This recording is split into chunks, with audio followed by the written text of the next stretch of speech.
రైతులు పెంచుకున్నానికి షెడ్డే అవసరం లేదు. ఏ విధంగా అయినా గొర్రె పొట్టేలని కానీ, బర్రెలని కానీ, గొర్రెలని కానీ, మేకలు కానీ, కాకపోతే షెడ్ ఉంటే చాలా మంచిది. ఎందుకంటే వానకి ఎండకు ఇబ్బంది పడకుండా ఉండడానికి షెడ్ అనేది కంపల్సరీ.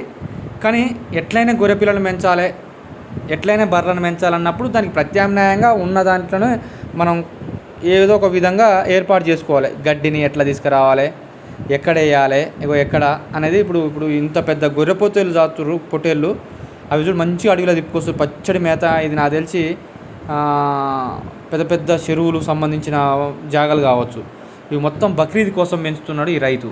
సరే, ఇట్లా మీరు కూడా పెంచుకోవాలనుకున్నప్పుడు ప్రత్యామ్నాయంగా ఒక షెడ్ అనేది కంపల్సరీ. నైట్ పండుకోవడానికి, వాన వచ్చినప్పుడు తడవకుండా ఉండడానికి, ఎండ కొట్టకుండా ఉండడానికి సరే అది షెడ్ అనేది కంపల్సరీ ఉండాలి.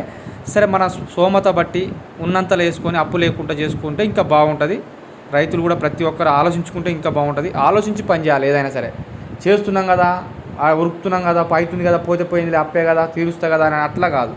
అప్పు తీరవలేము, ఏదో మనకు పెద్ద మొత్తంలో అమౌంట్ వస్తుంది, అది వస్తుంది అని అట్లా ఆశపడి నువ్వు పెద్ద అమౌంట్ ఖర్చు పెట్టి ఎలివేటెడ్ షెడ్లు వేస్తా, 20 లక్షలు ఖర్చు పెడతా, NLM స్కీమ్ అప్లై చేస్తా, అది రాకుంటే ఆగమైపోతావు.